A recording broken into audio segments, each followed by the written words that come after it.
La femme de ménage a résolu un problème de 500 millions de dollars en quelques secondes, et ce que le PDG a fait a laissé tout le monde bouche bée.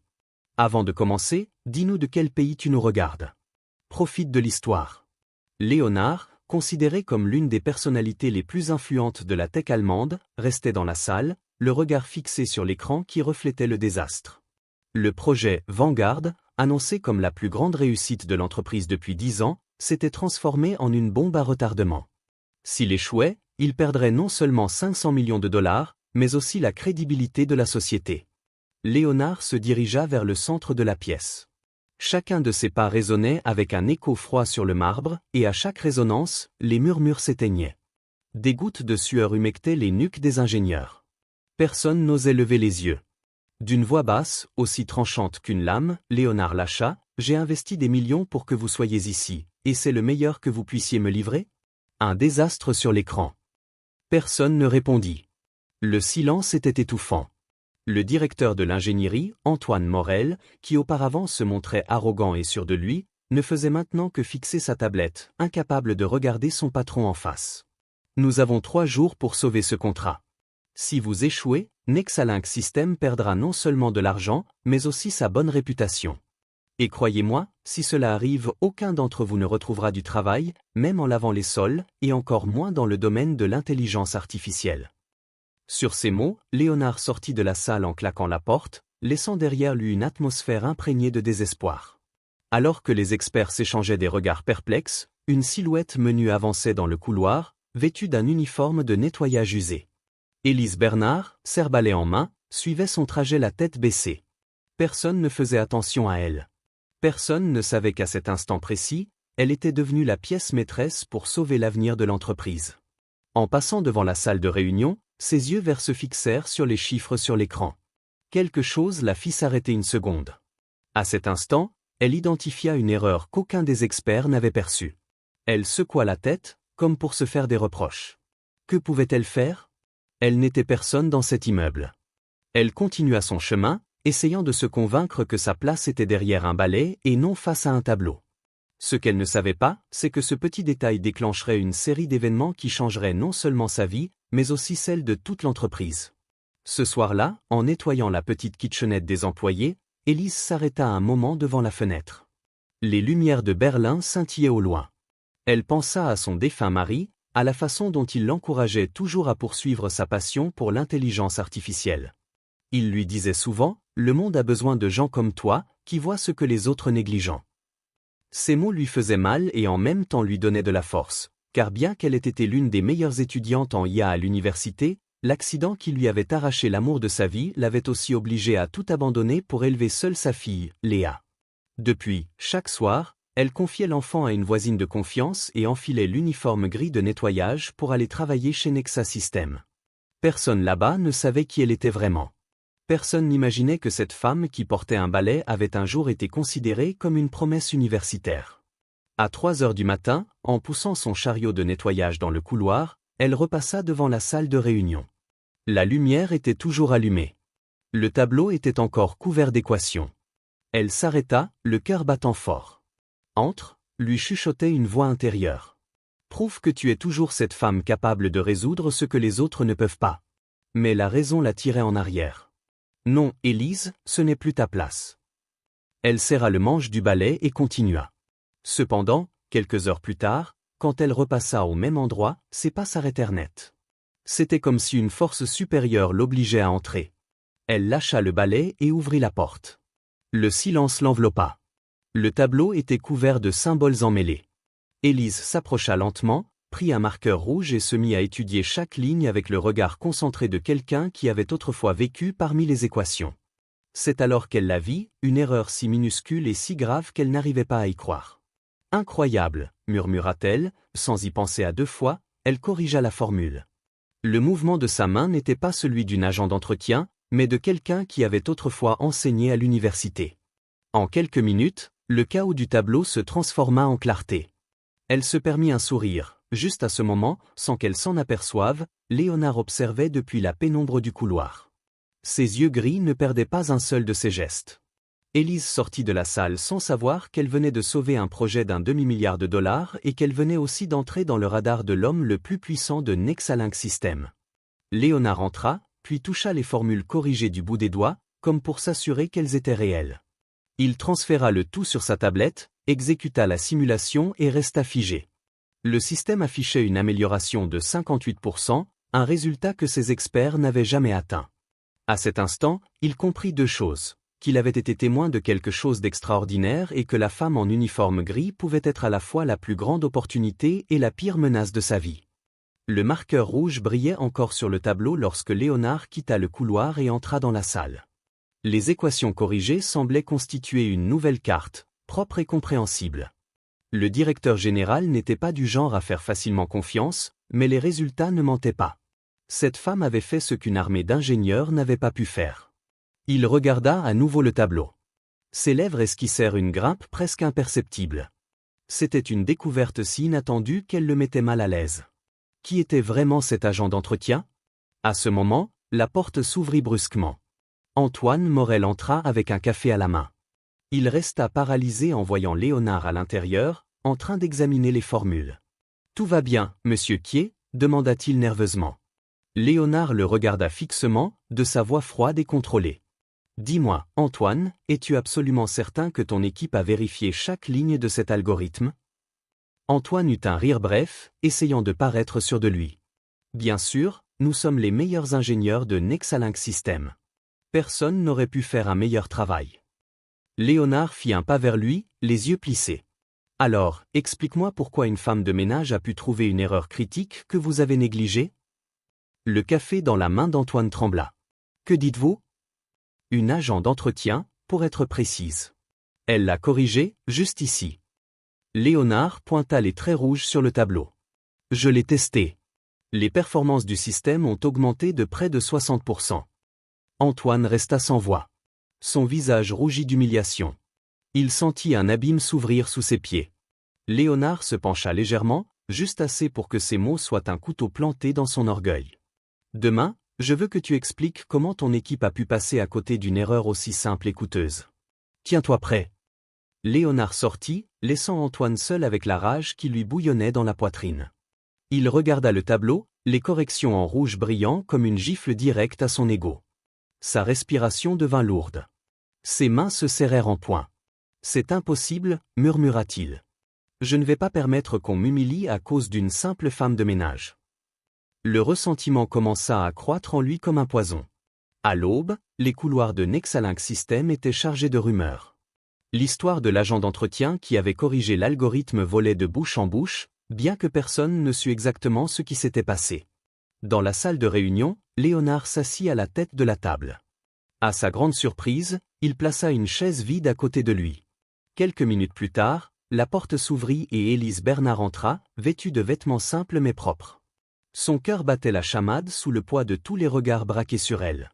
Léonard désigna la chaise à côté de lui. « Assieds-toi ici. » Les ingénieurs se regardèrent, déconcertés. Antoine, assis en face d'elle, la foudroya du regard comme si sa présence était une insulte personnelle.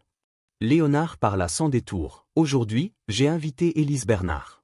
La personne qui a découvert et corrigé l'erreur critique que l'équipe d'Antoine Morel n'a pas su détecter. » Un murmure parcourut la salle.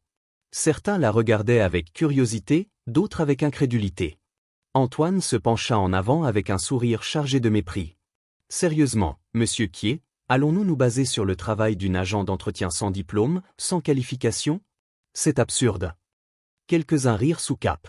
Élise serra les poings sous la table, respira profondément et lui fit face. « J'étais étudiante en intelligence artificielle à l'Université technique de Munich.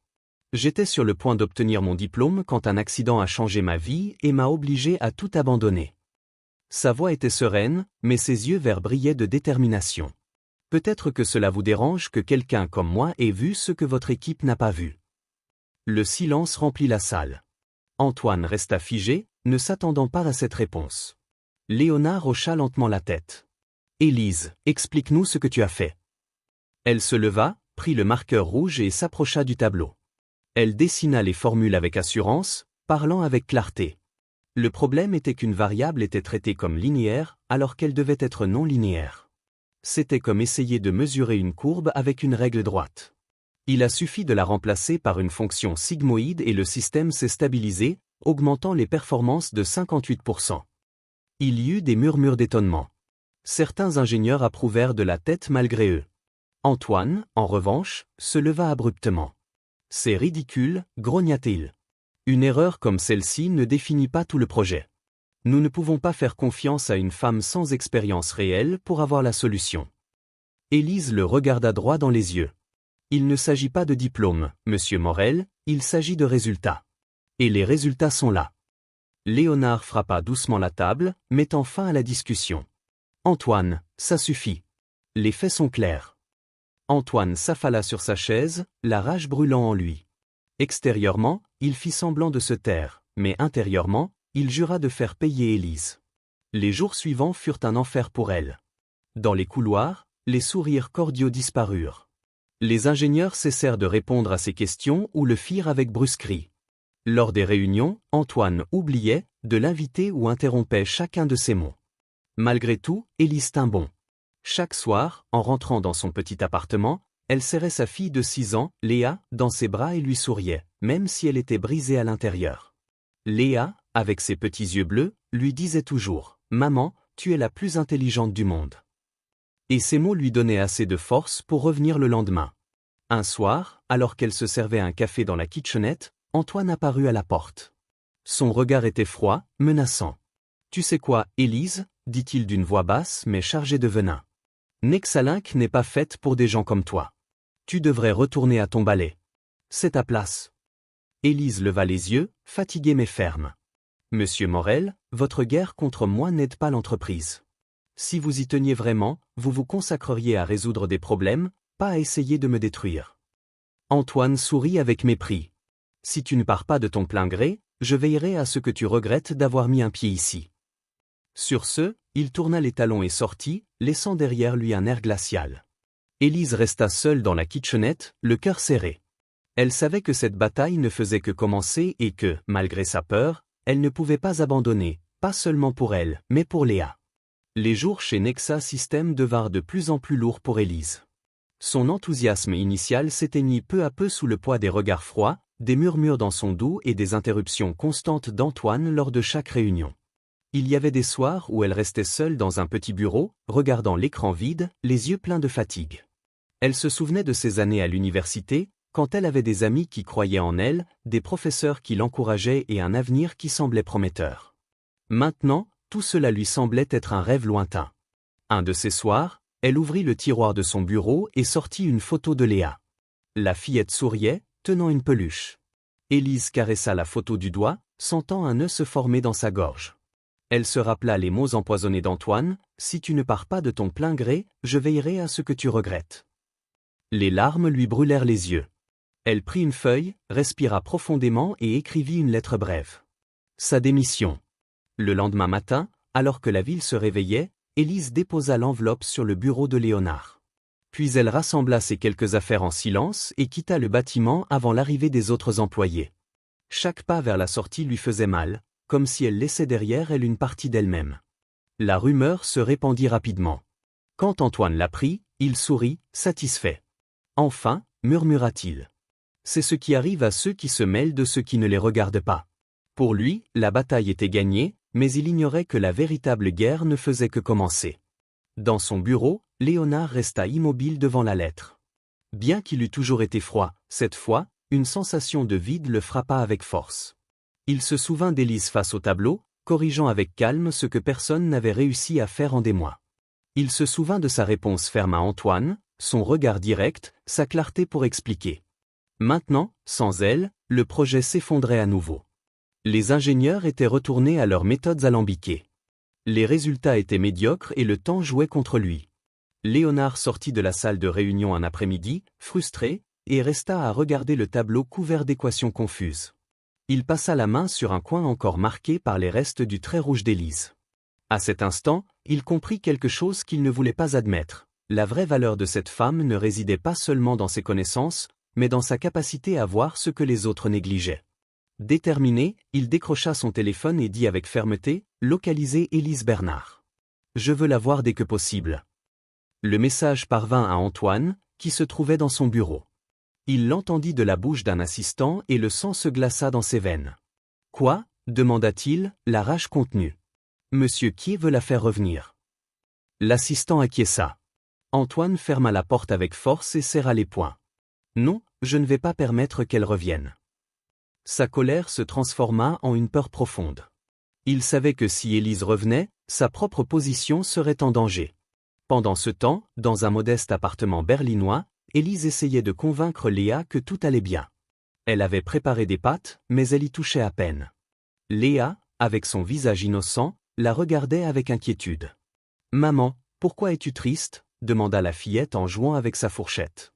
Élise lui caressa les cheveux châtains. « Ne t'inquiète pas, chérie. Je suis juste fatiguée. » Mais intérieurement, l'angoisse grandissait. Elle ne savait pas comment aller de l'avant. Elle avait démissionné pour protéger sa paix, mais elle avait l'impression d'avoir trahi la promesse qu'elle s'était faite autrefois, ne jamais abandonner. Quelques heures plus tard, alors que Léa dormait, on frappa à la porte. Élise ouvrit avec prudence et fut surprise de voir Léonard debout devant elle, habillé de façon décontractée, sans son costume habituel. « Que faites-vous ici » demanda-t-elle, surprise. Léonard la regarda fixement avec une gravité différente de celle du bureau. « Je suis venu te demander de revenir. » Élise secoua la tête. « Je ne peux pas. Je ne veux plus subir d'humiliation. Je ne veux pas que Léa me voie souffrir. »« Je sais, » répondit Léonard d'une voix basse et sincère. « Nous avons commis une erreur en te laissant seule dans cette histoire. Antoine et les siens ont été injustes. Mais l'entreprise a besoin de toi. J'ai besoin de toi là-bas. » Élise le regarda avec méfiance. « Qu'est-ce qui me garantit que ce sera différent ?» Léonard fit un pas en avant, baissant le ton. « Cette fois, tu ne seras pas seule. Je veillerai personnellement à ce que personne ne te manque de respect. Élise, ton talent ne peut pas rester caché entre les murs de cet appartement. Ce que tu as fait n'a pas seulement sauvé un projet. Cela m'a rappelé qu'il reste encore des gens capables de voir l'essentiel au milieu du chaos. » À ce moment, Léa apparut, à moitié endormie, sur le pas de sa chambre, se frottant les yeux. « Maman, c'est qui ?» Léonard sourit doucement. « Je suis un collègue de ta maman, petite. » Léa hocha la tête. « Tu es son patron. » Élise soupira. « Oui, chérie. C'est mon patron. » La fillette s'approcha, regarda sa mère, puis Léonard. « Maman me dit toujours qu'il ne faut jamais abandonner. Alors, pourquoi tu ne veux pas revenir ?» Élise sentit que les mots de sa fille lui transperçaient le cœur. Elle regarda les yeux bleus de Léa et comprit qu'elle ne pouvait pas lui donner l'exemple de la défaite. Léonard saisit le moment et parla avec détermination. « Élise, nous avons besoin que tu reviennes. Et cette fois, je serai de ton côté. Je te le promets. » Elle hésita, mais la voix de sa fille résonnait dans sa tête. « On n'abandonne jamais. » Finalement, avec un soupir, elle baissa les yeux et murmura « D'accord, je reviendrai. » Léonard hocha la tête, soulagé. « Tu ne sais pas à quel point cela compte. » Quelques jours plus tard, dans le grand auditorium où investisseurs et experts devaient se réunir, Élise se préparait à parler devant tout le monde. L'atmosphère était tendue. Antoine, assis au fond, l'observait avec rancune, convaincu qu'elle finirait par s'effondrer. Léonard, au premier rang, lui lança un regard de soutien. Élise respira profondément et monta sur l'estrade. « Mesdames, messieurs, » commença-t-elle. « Je ne suis pas ici en tant que grande experte ou quelqu'un doté de diplômes impressionnants. Je suis ici comme la femme qui nettoyait autrefois les bureaux de Nexalinck la nuit. » Le public se tut. Ces mots, simples mais honnêtes, captivèrent immédiatement l'attention de tous. « Ce que je veux vous montrer aujourd'hui, » poursuivit-elle, « c'est que peu importe la place que vous occupez ou les préjugés qui vous entourent. Ce qui compte, c'est votre capacité à voir ce que les autres ne peuvent pas. » Les diapositives sur l'écran montraient les calculs avant et après sa correction. Avec une comparaison simple, elle expliqua comment une petite erreur avait bloqué l'avancement du projet et comment une solution simple pouvait tout résoudre. Le public commença à approuver. Les investisseurs, qui la regardaient d'abord avec doute, montraient maintenant du respect. Dans la foule, Antoine serra les dents. Il ne supportait pas de la voir briller. Il se leva et lança une question chargée de venin. « Madame Bernard, n'importe qui peut bien parler et simplifier les problèmes, mais pouvez-vous nous garantir, ici devant tous, que votre solution fonctionnera à grande échelle ?» Élise le regarda droit dans les yeux avec calme. Oui, monsieur Morel, je le garantis. Et je ne le dis pas en théorie. Nous avons déjà testé le système sur des modèles de simulation. Les résultats parlent d'eux-mêmes. Des applaudissements éclatèrent dans la salle. Léonard sourit.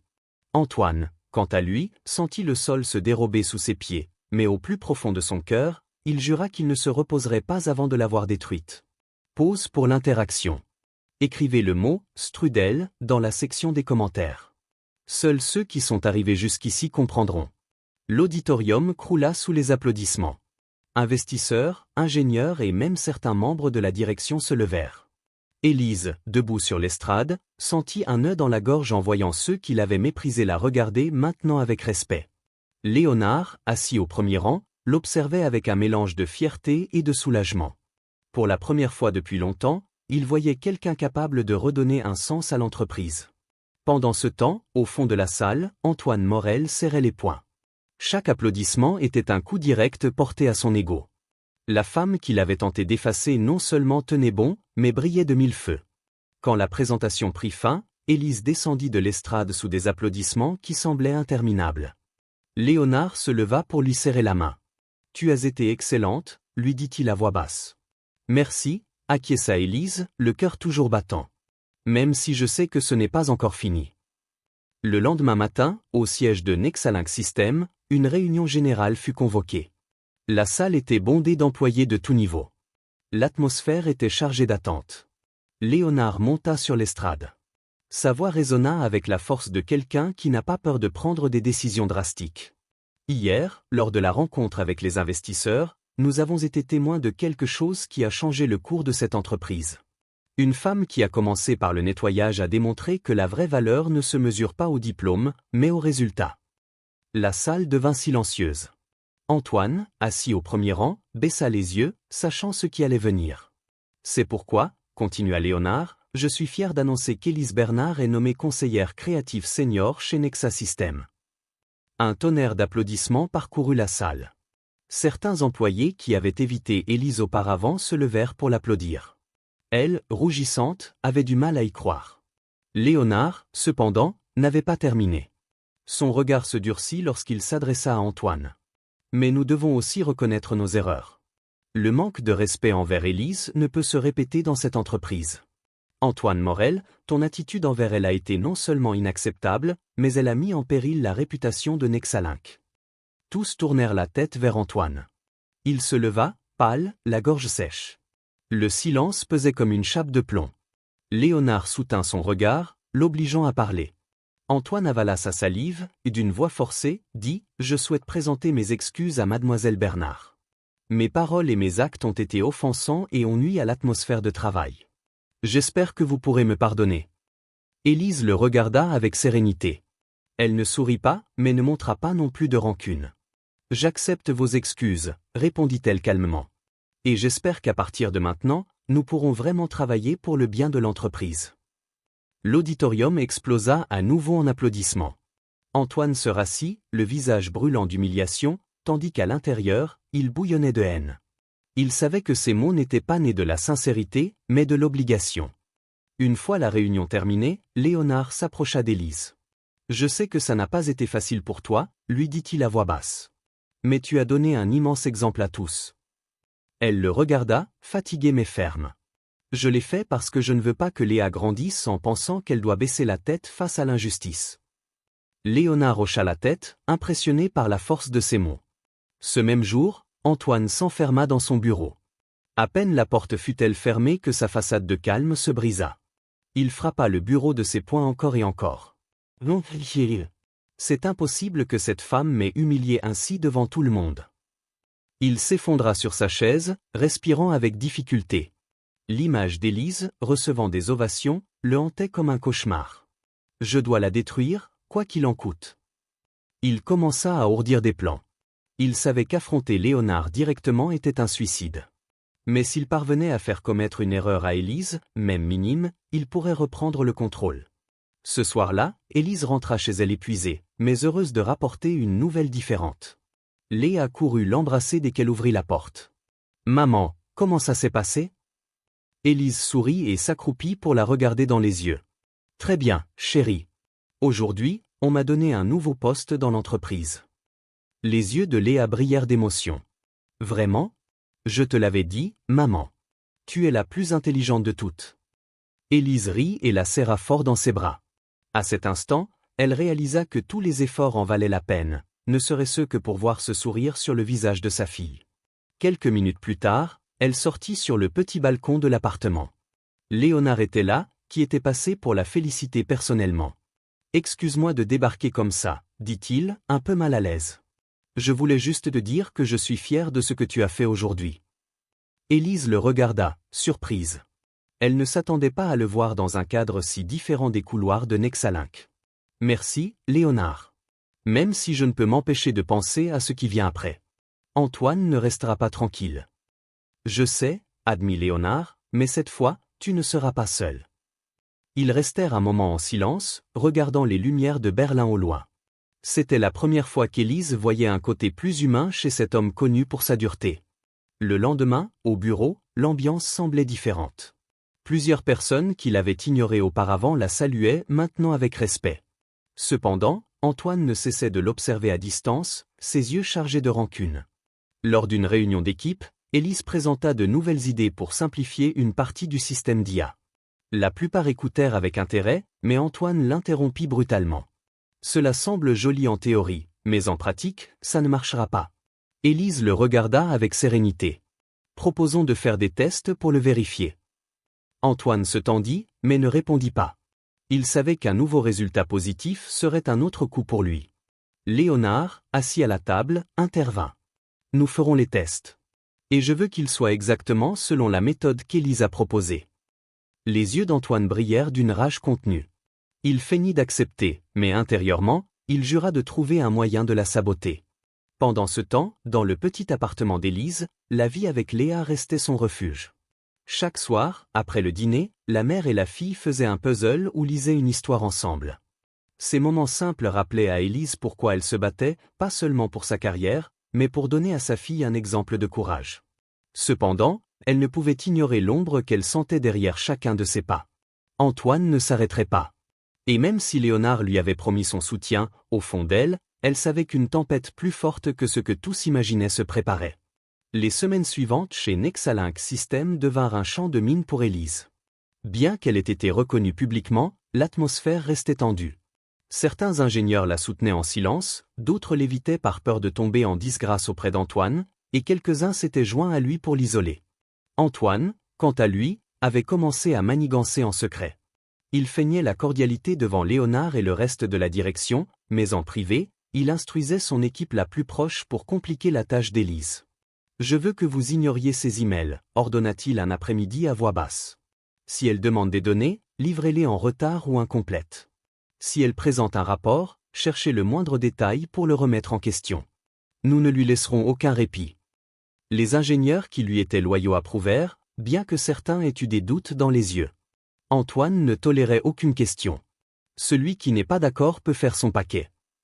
Élise ne tarda pas à remarquer les obstacles, des fichiers qui mettaient des jours à arriver, des calculs qui apparaissaient modifiés sans explication, des réunions auxquelles elle n'était invitée qu'à la dernière minute. Malgré tout, elle ne craqua pas. Elle restait jusqu'à tard, vérifiant chaque ligne de code, chaque formule, corrigeant les erreurs et défendant ses propositions avec calme. Un soir, alors qu'elle relisait un rapport, elle reçut un message sur son ordinateur. « Attention, quelqu'un joue sale contre toi. » Il n'y avait pas d'expéditeur. Élise fronça les sourcils, mais ne commenta pas, renforçant seulement sa détermination. Antoine, de son côté, préparait un coup plus grand. Il avait décidé de filtrer intentionnellement une erreur dans les données qu'Élise utiliserait lors d'une réunion clé. Son plan était simple, la ridiculiser devant les investisseurs pour démontrer qu'elle n'était pas fiable. « Si elle tombe une fois, » murmura-t-il, « Léonard n'aura d'autre choix que de la virer. » Le jour de la réunion arriva. Léonard, sérieux comme à son habitude, s'assit à la tête de la table avec Élise à ses côtés. Les investisseurs attendaient, impatients. Élise commença à présenter les résultats des tests. Tout semblait couler jusqu'à ce qu'un des graphiques montre des chiffres incohérents. Un murmure parcourut l'assistance. Antoine sourit discrètement. « Monsieur Quier, vous voyez » intervint-il avec une fausse inquiétude. « Avec tout le respect que je vous dois, Je pense que mademoiselle Bernard présente des données erronées. C'est exactement ce que j'avais prévenu. Faire confiance à quelqu'un sans expérience est un risque énorme. Élise resta glacée. Elle savait que quelque chose n'allait pas, mais ne comprenait pas comment c'était arrivé. Un silence pesant s'installa dans la salle. Léonard la regarda fixement. « Que s'est-il passé, Élise » demanda-t-il d'un ton neutre, bien que ses yeux reflètent la tension. Elle respira profondément. « Permettez-moi de vérifier immédiatement. » Rapidement, elle ouvrit les fichiers sur son portable, parcourut les lignes de données, après quelques minutes de concentration intense, trouva le problème. Les chiffres avaient été manipulés intentionnellement. Élise leva la tête et parla avec fermeté. « Voici le problème. Ces données ont été altérées délibérément et je peux le prouver car je conserve des sauvegardes de chaque simulation. » Les investisseurs échangèrent des regards surpris. Léonard plissa les yeux, comprenant immédiatement ce qui s'était passé. « Montre-les » ordonna-t-il. Élise les projeta sur l'écran. Les chiffres originaux apparurent, clairs et cohérents. L'erreur disparut. Un murmure de soulagement parcourut la salle. Léonard approuva. « Très bien, cela confirme que la faute ne venait pas de toi. » Son regard se déplaça lentement vers Antoine, qui feignait d'être occupé à prendre des notes. Le directeur général n'en dit pas plus, mais le message était clair. Il l'avait démasqué. Après la réunion, Léonard appela Élise dans son bureau. « Je veux que tu me dises quelque chose, » dit-il à voix basse. « Tu soupçonnes quelqu'un en particulier » Élise hésita. Elle ne voulait pas paraître paranoïaque, mais elle connaissait la réponse. « Antoine. Toutes ces choses étranges ont commencé quand j'ai eu le poste. » Léonard garda le silence, les yeux rivés sur la fenêtre. « Je m'en doutais. » Il se tourna vers elle. Sa voix semblait plus personnelle que jamais. « Élise, fais-moi confiance. Je ne les laisserai pas te abattre. » Elle le regarda, surprise. Il y avait une sincérité dans ses mots qui la désarmait. Ce soir-là, en rentrant chez elle, Élise raconta ce qui s'était passé à Léa en lui servant son dîner. La fillette, avec l'innocence de ses 6 ans, demanda « Maman, ce monsieur Antoine, il est méchant avec toi ?» Élise sourit tristement. « Disons qu'il n'aime pas que je travaille sur les mêmes choses que lui. »« Mais toi, tu es plus intelligente, non ?» insista Léa, ses petits yeux bleus grands ouverts. Élise la serra fort dans ses bras. « L'important, ce n'est pas d'être plus intelligente, ma chérie, c'est de ne pas abandonner même quand les autres veulent te voir tomber. » Léa approuva, avec une gravité inattendue pour son âge, dit « Alors, n'abandonne pas, maman. » Pendant ce temps, dans son bureau, Antoine frappait sur son bureau de rage. Le plan avait échoué. Non seulement il n'avait pas coulé Élise, mais maintenant Léonard le regardait avec plus de méfiance que jamais. « C'est impossible, » murmura-t-il entre ses dents serrées. « Il doit y avoir un autre moyen. » Il s'effondra sur sa chaise, regardant l'écran de son ordinateur. Sa haine envers Élise était devenue une obsession. Il ne supportait pas que cette femme, qu'il avait considérée comme invisible, gagne du terrain chaque jour. « Je te jure que tu paieras pour ça, » chuchota-t-il. Les jours suivants, la tension s'intensifia. Léonard commença à s'impliquer de plus près dans les projets auxquels Élise participait, supervisant chaque détail et montrant un soutien de plus en plus évident. Les employés remarquèrent le changement. Certains commençaient à voir en Élise une leader, quelqu'un capable de les inspirer. D'autres continuaient à craindre Antoine et préféraient rester en marge. Élise, de son côté, essayait de garder son calme, même si elle savait qu'Antoine ne s'arrêterait pas. Chaque fois qu'elle le voyait dans les couloirs, son regard était celui d'un homme qui avait juré vengeance. Une nuit, alors qu'elle sortait du bâtiment, elle entendit des pas derrière elle. Elle se retourna, mais ne vit personne. Elle marcha plus vite jusqu'à atteindre sa voiture. Elle ferma la porte avec un soupir de soulagement, bien que le pressentiment ne la quittât pas. Elle savait que la guerre interne chez Nexalink ne faisait que commencer et qu'Antoine était prêt à tout. Les jours chez Nexalink Systems devenaient de plus en plus tendus. Le conflit n'était pas ouvert, mais on le sentait dans chaque couloir, à chaque réunion. Léonard observait attentivement tout ce qui se passait, pesant chaque geste, chaque parole d'Antoine Morel. Il savait que son ambition et son ressentiment n'avaient pas disparu, ils s'étaient seulement déguisés. Élise, quant à elle, essayait de rester concentrée, consacrant de longues heures à perfectionner l'algorithme, apportant des idées claires et pratiques qui impressionnaient même les plus sceptiques. Mais le soir, en rentrant dans son petit appartement, elle baissait la garde. Là, avec Léa dans ses bras, elle se rappelait que tout cela, elle le faisait pour elle. Un après-midi, Léonard prit une décision inhabituelle. Il se rendit personnellement à l'appartement d'Élise. Il était vêtu simplement, pas de costume ni de cravate, juste une veste et un jean foncé. Quand Élise ouvrit la porte, elle fut surprise de le voir là, dans un cadre si intime. « Que faites-vous ici » demanda-t-elle avec une certaine méfiance. Léonard respira profondément avant de répondre. « Je suis venu parce que j'avais besoin de te voir en dehors du bureau. Je veux que tu saches que tu n'es pas seul dans ce combat. » Élise le regarda fixement, cherchant s'il y avait une tromperie dans ses mots, mais elle y trouva de la sincérité. Léonard baissa un peu la voix, presque comme s'il se parlait à lui-même. « Depuis que tu es entré dans cette salle de réunion et que tu as corrigé ce que personne d'autre n'a pu, je n'ai pas arrêté de penser à ce que tu représentes. Pas seulement pour l'entreprise, mais pour moi. » Élise fut surprise. Mais avant qu'elle puisse répondre, Léa apparut dans le salon avec un dessin à la main. « Maman, regarde ce que j'ai fait. » Léonard sourit et s'accroupit pour l'observer. « C'est très beau, Léa. »« C'est un robot ?» répondit la fillette. « Oui, c'est un robot qui aide les gens, comme ma maman aide dans son travail. » Élise sentit une chaleur dans sa poitrine en voyant sa fille si à l'aise avec Léonard.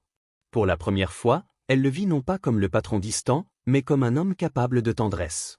Pendant ce temps, dans un autre endroit de la ville, Antoine s'était enfermé dans un bar sombre, entouré de papiers et de son ordinateur portable. Il avait décidé que s'il ne pouvait pas vaincre Élise par la ruse, il le ferait en la poussant à bout. Il commença à manipuler des documents internes, créant l'illusion que certaines des avancées présentées par Élise avaient été plagiées d'une autre société. « Si j'arrive à la faire passer pour une imposteur, tout est fini », murmura-t-il avec un sourire tordu. Quelques jours plus tard, Léonard convoqua toute l'équipe pour une réunion extraordinaire.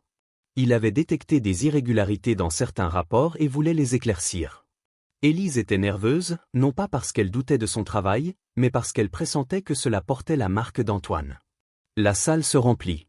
Léonard commença d'une voix ferme, « Nous avons reçu des documents suggérant un possible plagiat dans nos recherches.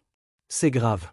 Je veux des explications claires. » Antoine se leva aussitôt, comme s'il avait attendu ce moment. « Monsieur Quier, avec tout le respect que je vous dois, je pense que mademoiselle Bernard a utilisé des idées qui ne lui appartiennent pas.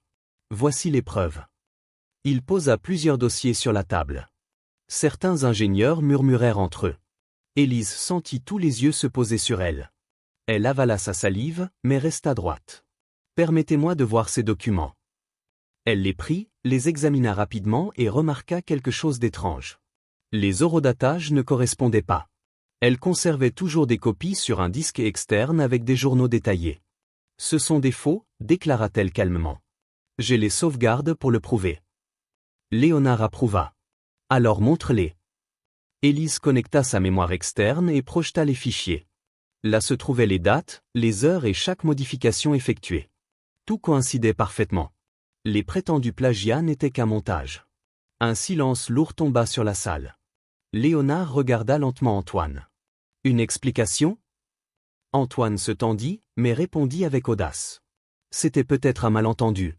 Peut-être que quelqu'un d'autre a altéré les documents. Ou peut-être que quelqu'un dans cette salle a tenté de saboter sa collègue, » répliqua Léonard d'une voix dure. Les murmures augmentèrent. Antoine s'enfonça dans sa chaise, le visage rouge de colère. Élise respira, soulagée, bien qu'elle sache que le danger n'était pas passé. Une fois la réunion terminée, Léonard s'approcha d'elle. « Tu as très bien géré la situation. » Antoine ne s'arrêtera pas, mais à chaque fois, il se démasque davantage. Élise soupira. « Parfois, je pense que tout cela est trop, mais ensuite je regarde Léa et je me rappelle pourquoi je suis ici. » Léonard la regarda avec une intensité qui la désarma. « Et moi, je suis ici parce que je ne compte pas le laisser te détruire. » Un instant, l'ambiance entre eux changea. Ce n'était plus seulement patron et employé, c'était quelque chose de plus profond que ni l'un ni l'autre n'osait encore nommer. Ce soir-là, dans l'appartement, Élise dînait avec Léa quand on frappa à la porte. C'était Léonard. Il était passé pour déposer des documents nécessitant une révision urgente, mais il finit par rester un peu plus longtemps. Léa, excitée, insista pour qu'il s'asseye avec elle pour dîner. Léonard accepta. La scène était simple, un plat de pâtes, des rires d'enfants et des conversations tranquilles. Mais pour Élise, ce fut un répit, un rappel de ce que pourrait être une vie plus chaleureuse. Quand Léa s'endormit, Élise et Léonard restèrent seuls dans le petit salon. Il se leva pour partir, mais s'arrêta à la porte. « Élise, dit-il à voix basse, quoi qu'il arrive, n'abandonne pas. Tu n'es pas seule. » Elle le regarda, émue. « Merci, Léonard. » Il soutint son regard quelques secondes de plus, puis partit, laissant derrière lui un silence chargé de promesses non dites. De l'autre côté de la ville, Antoine marchait de long en large dans son bureau comme un animal en cage. L'échec de son plan le rongeait. Il regardait une photo de son équipe, des années où tous le respectaient sans hésiter. Maintenant, chaque fois qu'il entrait dans une salle, il sentait que les regards se partageaient entre lui et Élise. Il frappa le bureau avec fureur. « Non, je ne vais pas la laisser me tout prendre. » Sa haine avait franchi une ligne dangereuse. Il ne s'agissait plus seulement de l'entreprise, mais de son orgueil, de son obsession de la détruire à n'importe quel prix. Et tandis qu'il ourdissait son prochain coup, il ne se rendait pas compte que chaque pas le rapprochait de l'abîme. Autre pause pour l'interaction. Écrivez le mot « pretzel » dans les commentaires. Ceux qui sont arrivés jusqu'ici comprendront la blague. Les jours suivants chez Nexalink Systems furent marqués par une tension croissante. Antoine Morel était devenu une ombre noire au sein de l'entreprise. Il n'avait plus le même respect qu'avant, mais il détenait encore un pouvoir dangereux grâce aux années passées à son poste. Et ce pouvoir, il ne l'utilisait que dans un but, ruiner Élise Bernard. Léonard l'observait de près. Il n'était pas naïf. Il savait qu'Antoine préparait autre chose. Il le voyait à sa manière de parler à voix basse avec ses alliés, au courriel circulant avec des informations suspectes, à la façon dont il évitait son regard direct. Élise, quant à elle, continuait d'avancer sur le projet. Sa clarté et sa simplicité avaient redonné confiance aux investisseurs. Peu à peu, plusieurs ingénieurs qui doutaient d'elle au début commencèrent à la soutenir ouvertement. Antoine le remarquait et cela le remplissait de rage. « Elle va me le payer », murmurait-il chaque fois qu'il voyait Élise recevoir des éloges. Arriva le jour du grand événement annuel de l'entreprise, une conférence où seraient présentés les résultats définitifs du projet Vanguard. La salle était pleine de cadres, d'investisseurs et de médias. Léonard, impeccable comme toujours, ouvrit l'événement par un bref discours, puis donna la parole à Élise. Elle monta sur l'estrade d'un pas ferme. Elle portait une tenue simple mais élégante, un chemisier blanc et un pantalon noir. En voyant tant de yeux sur elle, elle respira profondément. Elle pensa à Léa, à ce qu'elle lui avait dit ce matin-là, « Maman, montre-leur ce que tu vaux. Je sais que tu en es capable. » Élise commença son exposé avec calme, montrant à l'écran comment la solution qu'elle avait proposée n'avait pas seulement sauvé le projet, mais l'avait renforcé au-delà des attentes. Les graphiques étaient clairs, plus de stabilité, une marge d'erreur réduite, une meilleure efficacité. Le public écoutait avec attention, même avec admiration. Léonard, du premier rang, ne la quittait pas des yeux. Antoine, au fond de la salle, semblait sur le point d'exploser. Dans un élan de désespoir, il se leva et éleva la voix. « Tout cela est une imposture. » Un murmure parcourut la salle. Élise s'arrêta. Elle le regarda avec calme. Léonard se leva immédiatement. « Antoine, si tu as quelque chose à dire, dis-le avec des preuves, » exigea-t-il d'une voix ferme. Antoine brandit un document. « Les voici. Cette femme n'a rien découvert, elle a simplement volé les recherches des autres. » L'auditorium devint silencieux. Léonard plissa les yeux, fatigué de la même stratégie. Élise, sans perdre son calme, demanda le micro. « Montrez-les. » Antoine projeta ses « preuves » sur l'écran, mais cette fois, Léonard était préparé. Il avait commandé un audit indépendant quelques jours auparavant, soupçonnant une nouvelle tentative de sabotage. « Permettez-moi de clarifier les choses », intervint Léonard. « Tous les fichiers d'Élise ont été vérifiés et disposent de sauvegardes certifiées. Ce qu'Antoine montre maintenant, ce sont des documents falsifiés. » Un murmure d'indignation éclata dans la salle. Antoine resta figé. Léonard n'hésita plus. Antoine Morel est suspendu de ses fonctions avec effet immédiat. Le service juridique de Nexalink enquêtera sur ses agissements. Des agents de sécurité s'approchèrent. Antoine essaya de résister, mais son visage brûlait de honte. Tandis qu'on le faisait sortir de la salle, il criait, désespéré, « Vous allez tous le regretter. Tout le monde va le regretter. » Élise le regarda avec compassion, non avec haine. Elle savait que l'ambition et l'orgueil l'avaient consumé, le conduisant à la ruine. Quand tout se calma, Élise poursuivit sa présentation. D'une voix ferme, elle conclut, « La vraie valeur ne réside pas dans les diplômes ni dans le pouvoir, mais dans la capacité à voir ce que les autres négligent et à ne jamais abandonner. L'auditorium explosa en applaudissements. L'ovation fut si forte qu'Élise sentit que tous les efforts, toute la douleur, en valaient la peine. Léonard monta sur l'estrade, se plaça à ses côtés et déclara devant tous : « Aujourd'hui, nous ne célébrons pas seulement un projet réussi. Nous célébrons le fait qu'à Nexa Systems, nous avons appris que le talent peut surgir là où on l'attend le moins. » Les applaudissements retentirent de plus belle. Élise descendit de l'estrade avec un sourire tranquille. Ce soir-là, de retour dans son appartement, Élise ouvrit la porte et trouva Léa jouant dans le salon. Léonard était assis sur le canapé, l'aidant à faire un puzzle. La scène la surprit. « Maman, tu as gagné !» s'écria Léa en courant l'embrasser. « Je savais que tu pouvais le faire. » Élise la souleva dans ses bras et l'embrassa sur le front. « Oui, chérie, nous avons réussi ensemble. » Léonard se leva lentement et s'approcha d'elle. « Félicitations, Élise. Tu n'as pas seulement sauvé le projet, tu nous as aussi donné à tous une leçon que nous n'oublierons jamais. » Elle le regarda, les yeux brillants. « Je n'y serais pas arrivé sans ton soutien. » Il y eut un bref silence, chargé d'émotion. Léa, avec son innocence habituelle, rompit le moment. « Léonard, pourquoi tu ne restes pas dîner ? Maman, elle cuisine bien. » Tous deux rirent. Léonard accepta. Cette nuit-là, ils partagèrent un repas simple, mais plein de chaleur. Pour la première fois, Élise sentit que la solitude qu'elle portait depuis des années commençait à se dissiper. Quand Léa s'endormit, Léonard et Élise restèrent sur le balcon à regarder les lumières de Berlin. Il prit sa main avec douceur. « Élise, depuis que tu es entrée dans ma vie, tout a changé. Je ne veux pas être seulement ton patron. Je veux être à tes côtés, avec toi et avec Léa.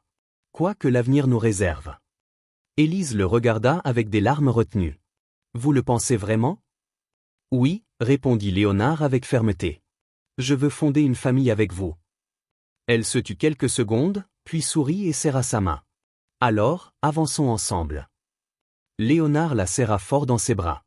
À cet instant, Élise comprit qu'après tant de batailles, elle avait trouvé non seulement une place dans l'entreprise, mais aussi un foyer. Dans une autre partie de la ville, Antoine se trouvait seul dans son appartement sombre. Il avait tout perdu, son poste, son prestige, son pouvoir. Il se regarda dans le miroir et reconnut à peine l'homme qu'il avait été. Son ambition l'avait détruit. Pendant ce temps, sur le petit balcon d'Élise, elle, Léonard et Léa profitaient d'une paix qu'ils n'avaient jamais connue. Les rires de la fillette remplissaient l'air, se mêlant aux lumières de la ville. Élise ferma les yeux un instant et pensa : « Après tout, je n'ai jamais abandonné. » Et cela en valait la peine. L'avenir n'était plus incertain. L'avenir, pour la première fois depuis des années, brillait plein d'espoir.